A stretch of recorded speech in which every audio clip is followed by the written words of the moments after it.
Hey everybody, this is Earl Harville of Earl Harville Vox Studio coming to you. Let me grab my water. Always have to hydrate.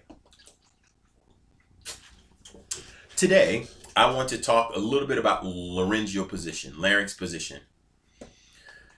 In the world of vocal teaching, vocal pedagogy, there's contention almost about every topic concerning singing, and laryngeal positioning is right in line with that.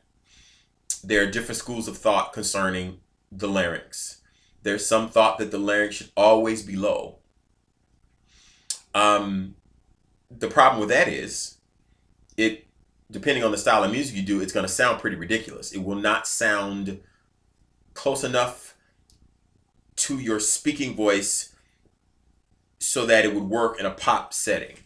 Because in general, our voice should be an extension of our speaking voice when we're doing popular music. Besides the fact that a low larynx that is achieved by too much of a downward force, we're now talking about some depression coming from the muscles at the base of the tongue, and that's some stuff we don't want to deal with either, because that's another bag of stuff that can cause some damage over time. We, though, don't, on the other end, do not want a super high larynx, because that is heading toward the position of swallowing.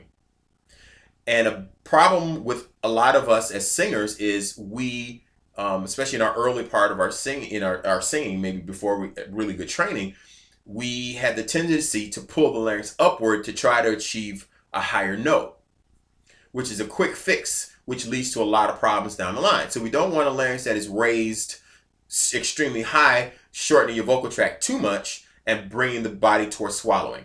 That's not conducive to good, healthy singing. It's not. In my studio, I talk about keeping the larynx rather stable. So it's not going to be, for the most part, super low. No. Because again, if I'm trying to sing Little Red Corvette from Prince, Little Red Corvette, that doesn't really sound speech-like enough. Little Red Corvette. So, the low larynx won't work in most of pop music for the most part. But we also don't want a super high larynx. Little Red Corvette, where I'm pulling, again, yanking the larynx upward as if I'm going towards swallowing. That's not great either. So the goal is to get something that will be somewhere in the middle, where we will acknowledge that the larynx may move some. It's probably going to move some. If we're doing things correctly, what you will probably start to realize is that there will be a tilting of the larynx at a certain point.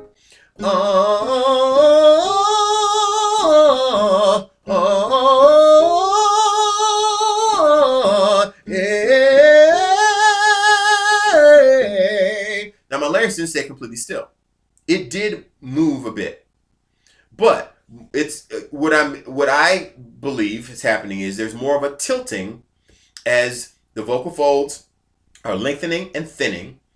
We're not going to go into too much vocal physiology, but as the cartilages do their thing to allow the vocal folds to thin and stretch, there is a kind of move like this, a tilt happening. So if you're feeling a movement, that's the kind of movement that you would want to feel, is more of that tilt that will allow that easy thinning and lengthening of the vocal folds to get you to those upper pitches. What you don't want to feel is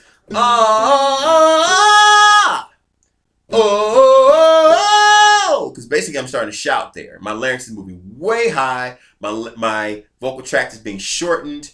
It gets excessively bright, and that's not a sound that you're going to be able to sustain for a long period of time without you starting to feel some vocal fatigue. So the goal in training in my studio is not necessarily a low larynx at all times. We want a larynx that stays relatively stable, that allows you to get a sound that is appropriate for your style, but that is also functionally healthy at the same time. For someone who belts, for instance, there's no way you're going to be able to belt well and have the larynx stay super low.